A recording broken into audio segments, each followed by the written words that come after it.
레위기 26장 1절부터 13절 말씀 마음을 집중하시고 함께 읽어보십니다. 너희는 자기를 위하여 우상을 만들지 말지니 조각한 것이나 주상을 세우지 말며 너희 땅에 조각한 석상을 세우고 그에게 경배하지 말라. 나는 너희의 하나님 여호와임이니라.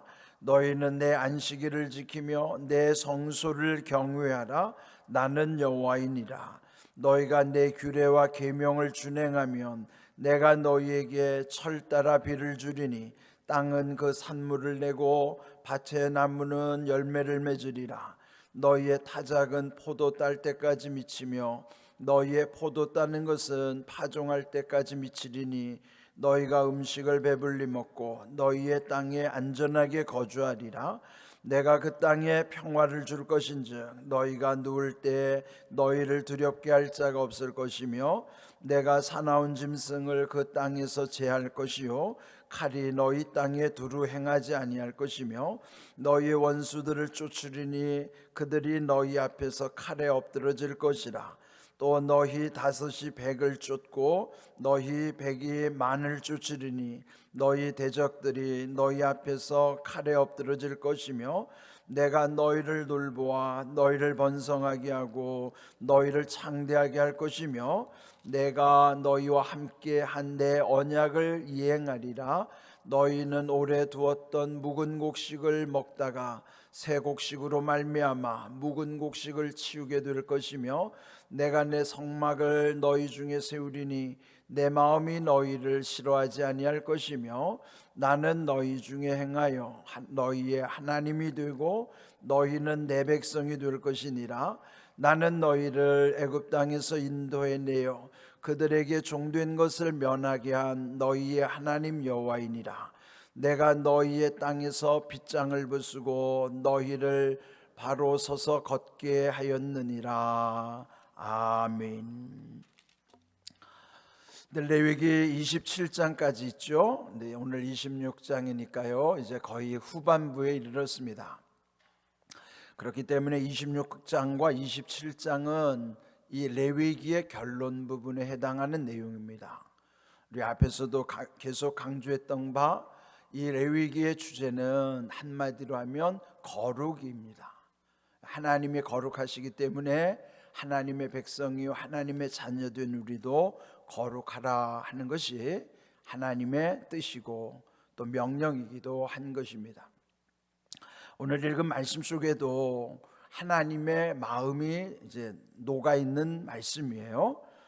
이 앞에 2절, 1절, 2절에는 그 10계명 중에서도 특별히 두 번째 계명, 네 번째 계명에 관한 말씀으로 시작하고 있습니다. 먼저 1절 보시면 너희는 자기를 위하여 우상을 만들지 말지니 조각한 것이나 주상을 세우지 말며 너희 땅에 조각한 석상을 세우고 그에게 경배하지 말라. 나는 너희 하나님 여호와임이니라.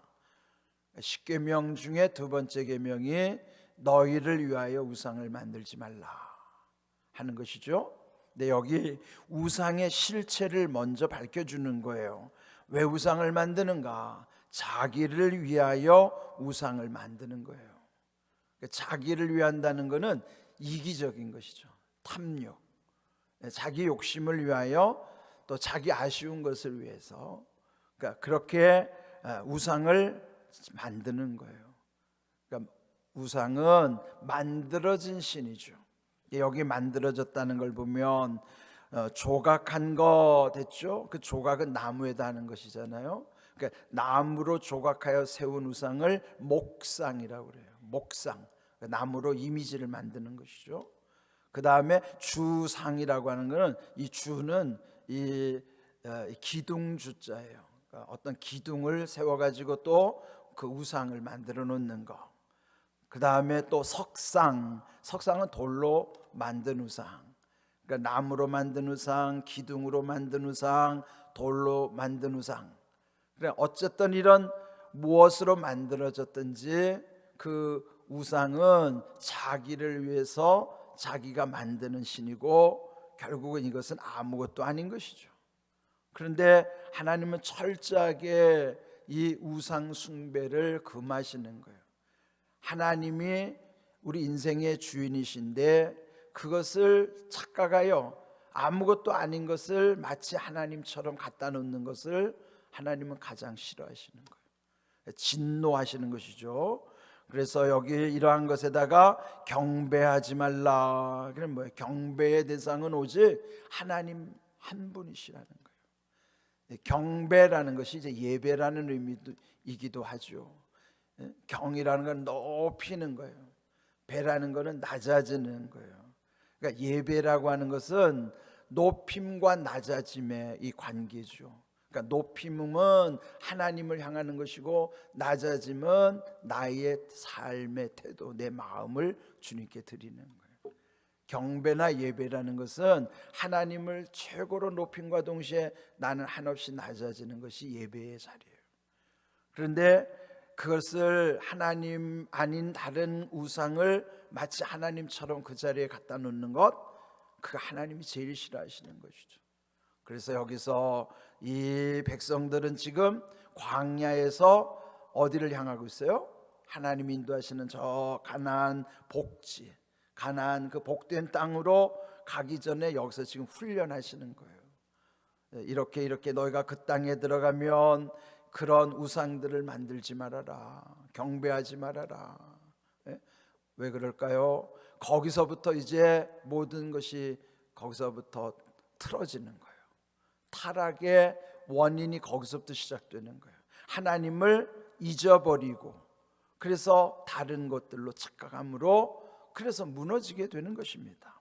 그래서 첫 번째 우상 숭배에 대한 경고, 그 다음 두 번째 이 2절은요 네 번째 계명이 뭐예요? 안식일을 지키라 하는 것이죠. 그리고 여기 2절 보면 너희는 내 안식일을 지키며 내 성소를 경외하라. 나는 여호와이니라. 안식일을 지켜야 하는 이유는요, 그는 이전에 애굽에서 노예, 종으로 살았을 때에는 안식은 없어요. 쉼이 없는 거예요. 왜? 종에게는 쉼이 없는 거예요. 그러면 쉼과 이 안식인 자유인에게만 있는 거란 말이에요. 그러니까 하나님은 하나님의 백성들을 이렇게 종, 노예 상태에서부터 그를 풀어서 놓아주셔서 자유인으로 삼으신 거예요. 그러니까 너희는 종으로 살지 말라는 것이죠. 안식일을 지키라는 것은 일에 노예되지 말고 하나님 백성답게 자유하게 쉼을 얻으라는 것이죠. 그 속에 하나님과의 바른 관계가 있기 때문에, 그러니까 관계를 회복할 수 있도록 이 안식일을 지키라고 하는 거예요. 그러니까 이 지금은 뭐 주 5일째 근무가 벌써 이미 우리는 정착되고 지금 뭐 주 4일째까지 지금 논란이 되는 시대가 됐잖아요. 그러나 이 말씀을 주셨던 고대 사회에서는요 안식 자체라는 것은 상상할 수 없는 일이에요. 어떤 권력자는 그저 그 모든 그 피지배층들을 억압하고 다스리는 것이지 이렇게 쉼을 허락하지 않는 거예요. 그런데 그때 하나님은 하나님의 백성들에게 이렇게 안식을 명령하셨다는 거죠. 그 얼마나 귀한 은혜예요. 우리를 이렇게 자유하게 하시고 그 안식 속에서 하나님과의 바른 관계를 유지해 갈 수 있다고 하는 것, 이 두 가지를 왜 특별히 강조하셨을까? 가나안 땅에 들어가면 이 두 가지를 지키는 것이 그들이 하나님과의 바른 관계, 바른 믿음으로 살아갈 수 있는 비결이기 때문이에요. 그래서 오늘 우리에게도 마찬가지예요. 우리도요 안식일 즉 주일을 지킨다고 하는 것이 단순히 쉬는 게 아니에요. 하나님과의 관계 속에서 모든 것이 아름답게 다 질서와 조화를 이루게 하시기 때문에, 그러므로 우리에게 있어서 이런 하나님 아닌 것을 착각하는가, 우상 숭배하려는 우리 속성, 그리고 이 쉬지 않고 일만 하려고 하는 우리들의 이 욕심, 이런 모든 것 다 욕심이에요. 우상을 숭배하는 것도 욕심이고 안식일을 지키지 않는 것도 욕심이고, 그러니까 이게 뭐예요? 결국은 이 탐심이 우상 숭배라고 하는 말씀이 맞아요. 결국 이런 모든 것이 우리의 삶을 바르게 지탱하게 하는 아주 중요한 아주 비결이죠. 인생이라고 하는 건 지난 주일날도 말씀드린 것처럼 하나의 좌표를 이루는 거예요. 좌표라고 하는 것은 두 지점이 만나는 고기가 좌표잖아요. 어떤 축이라는 것은 이 수직적인 축과 이 수평적인 축이 이렇게 수직적 축과 수평적 축이 이렇게 만나는, 마치 십자가의 한 중심, 거기가 좌표거든요. 좌표라는 건 내가 지금 있는 자리가 좌표란 말이에요. 그러니까 내가 매일 움직이니까 내 좌표는 매일 달라질 수밖에 없어요. 그러면은 내 삶의 자리가 과연 이 원점에서 어떻게 바른 방향으로 이동해 가느냐, 아니면 잘못된 방향으로 흘러가고 있느냐, 이런 우리 인생의 좌표를 잘 보는 게 중요한 거예요. 그 좌표의 원점이 되는 것이 오늘 주신 말씀인 거예요.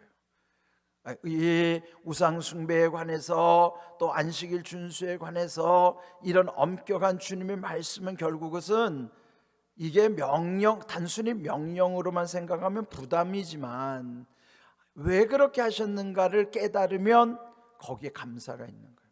신명기 10장 12절 13절에 보면은 왜 하나님을 경외하라고 했어요? 전에 말씀드린 것처럼 너희가 행복하기 위해서 그리하라는 거예요. 하나님을 경외하라는 것이 명령이지만 결국은 하나님의 마음속에는 우리가 행복할 수 있는 비결이 하나님 경외하는 것이기 때문에 하나님을 경외하라. 이 사실을 잊어버리면 막연한 명령만 보면 부담을 느끼는 거예요. 그런데 그 안에 이렇게 함으로써 내게 어떤 유익이 있는가를 깨달으면 이건 아무것도 아닌 명령이에요. 엄청히 내게는 좋은 명령이죠. 그래서 우리는 하나님의 마음을 깨닫는 것이 그 모든 것을 지킬 수 있는 힘이 되는 거예요. 그거 없으면 억지로 하게 되다 보면 그를 지킬 수도 없지만 그 하나님의 뜻이 깨달아지는 순간에는 나도 그걸 모든 걸 할 수 있는 능력이 내게 있는 거예요. 그러니까 여러분, 신앙생활은 억지로 하는 게 아니에요. 왜 신앙생활이 힘든 줄 아세요? 억지로 하니까. 억지로 한다는 것은 하나님의 마음을 깨닫지 못하기 때문에 억지로 하는 거예요. 그래서 여러분, 이 하나님의 마음이 깨달아질 때에 모든 것이 은혜인 거예요. 그 다음 3절부터 13절에도 보면 그 3절의 말씀처럼 하나님이 이렇게 명령하셨던 규례와 계명을 준행하면, 이게 뭐예요? 순종하면. 우리 오늘 찬송 부른 204장처럼 주의 말씀 듣고서 준행하는 자는, 그 말씀처럼 준행할 때에 어떤 은혜가 임하는가, 여기 그 말씀이 이제 쭉 기록되어 있어요. 4절에 보면은 철 따라 비를 주시고 산물을 내고 열매를 맺을 것이다. 이게 뭐예요? 한마디로 말하면 때를 따라 도우시는 은혜를 베푸신다는 거예요. 지금이야 이 농법이 달라졌으니까요, 비가 안 와도 관계 수로를 내서 사막에도 농사를 짓는 시대가 됐지만은 옛적에 이 시대는 하나님이 때를 따라 비를 내려주시지 않으면 농사는 지을 수 없는 시대예요. 특별히 그 팔레스타인 지역은 때를 따라 비가 내려야 돼요. 그게 이른 비도 내려야 되고 늦은 비도 내려야 되는데 이른 비와 늦은 비가 그 때에 맞게 내리지 않으면 농사를 지을 수가 없어요. 그러니까 여기서 말씀하시는 것은 우리의 상황과는 또 다른 것이죠. 그렇지만 지금 우리의 상황 속에서도 결국은 때를 따라 하나님이 도와주셔야 돼요. 근데 때가 안 맞으면 그게 얼마나 힘들어요. 그런데 여러분, 뭐든지 보면 그 때에 따라서 길이 열려지는 것이 얼마나 귀한 일인지 몰라요. 그러니까 여러분이 이게 영적으로 체험을 할 수 있어야 됩니다. 저는요, 어차피 저는 목회를 하기 때문에 이 목회 현장 속에서 저는 그런 걸 너무 많이 경험하는 거예요. 저는 말씀을 준비할 때도 다음 주일날 말씀 전하는 거에 대해서도 저는 잘 몰라요, 아직도. 그런데 이렇게 묵상하다 보면은 저기 끝에 가서 보면 하나님이 벌써 이 말씀에 대해서 다 알려주시더라고요. 요한복음 14장 26절에 보면은 보혜사 곧 하나님께서 내 이름을 보내실 성령 그가 너희에게 모든 것을 가르치고 내가 너에게 말한 모든 것을 생각나게 하리라. 성령께서 가르쳐 주시고 성령께서 모든 것을 생각나게 하신다는 것이 저는 너무나 현실 속에서 많이 느껴요. 왜? 저 아무것도 모르는데 이렇게 기도와 묵상 가운데 성령님 모든 것 가르쳐 주시고 또 이 말씀 속에 모든 것을 생각나게 하시더라고요. 저도 어제 제 아내와 이렇게 어디를 다녀오면서 이제 그런 얘기를 했어요. 나는 주일을 지내고 날 때마다 얼마나 감동이 되는지 모른다.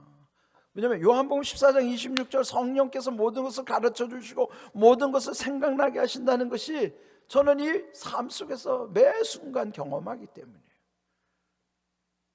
여러분의 삶 속에서도요, 하나님은 우리에게 오늘 성령님을 통해서 모든 것을 가르쳐 주실 뿐만 아니라 모든 걸 생각나게 하시는 거예요. 그런 걸 여러분이 삶에서 체험하셔야 돼요. 근데 여기도 보면 때를 따라 도와주시는 은혜뿐만 아니라 6절에는 그 땅에 평화를 줄 것이다. 또 7절 원수를 내쫓아 줄 것이고 마침내 9절에 보면은 너희를 번성케 하고 너희를 창대하게 할 것이다. 여러분이 이런 것은 하나님의 은혜가 차고 넘치고 풍성한 복이 우리에게 임한다는 사실을 알려주시는 것입니다. 내 결론은 뭘까요? 이렇게 할 수 있는 비결은 결국 너희가 하나님의 말씀을 준행할 때, 순종할 때요. 그걸 선택적으로 순종하지 마십시오. 선택은 뭔지 아세요? 달면 삼키고 쓰면 뱉어버리는 것, 이게 선택적으로 하는 거예요. 아이들이 마치 자기 맛있는 것만 먹고 자기 입맛에 안 맞으면 그냥 다 이렇게 토해내는 것처럼 영적으로도요, 우리가 그렇게 살 때가 많아요. 말씀 읽을 때 보면은 자기 좋은 말씀 꽃감 빼먹듯이 빼먹는 거 그거 좋은 게 아니에요. 이 말씀 속에는 때로는 하나님의 책망 속에 자기의 삶을 바르게 회복해 가는 게 진짜 중요한 거예요. 여러분의 말씀 속에서 책망을 느끼면 그게 은혜인 거예요. 여기 오늘 말씀 속에서도요, 준행한다고 하는 말씀, 그는 내가 선택하는 게 아니에요. 하라는 말씀 하고 하지 말라는 거 하지 말고, 그는 내가 선택하는 게 아니에요. 말씀은 말씀대로 그대로 지키는 거예요. 내가 하기 싫어도. 그러나 여기서 할 수 없는 것을 하라고 하시는 게 아닙니다. 할 수 있기 때문에 하라고 하시는 까닭은 믿음으로 시작하면 하게 하시는 하나님은 우리가 그 모든 것이 이루어질 수 있도록 모든 여건도 다 만들어 주시는 거예요. 오늘 이 말씀 속에서 결론은 13절 왜 그렇게 하는가? 내가 너희 하나님이기 때문이다. 그래서 그 후반부 13절 끝에 보면 내가 너희의 땅에서 빗장을 부수고 너희를 바로 서서 걷게 하였느니라. 이런 모든 묶여있는 것, 빗장, 멍에와 빗장을 다 끌어주시는 거예요. 다시 앞에서 말씀드린 것처럼 하나님의 자녀들은 하나님의 은혜 안에서 묶인 것이 없어야 돼요. 자유해야 돼요. 평안해야 돼요.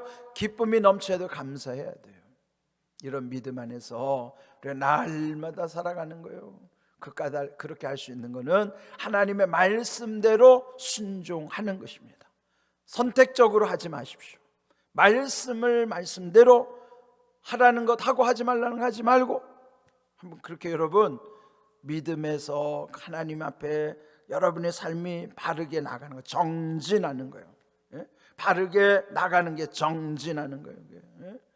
그런 믿음 속에서 하나님이 어떻게 내 삶을 주도해 가시는가를 여러분이 체험하셔야 돼요. 제가 이렇게 말씀드리는 거는 이론을 말씀드리는 게 아니라 저의 체험을 말씀드리는 거예요. 이런 귀한 은혜가 여러분 삶 속에 말씀 통해서 나타나시기를 주님의 이름으로 축복합니다. 아멘.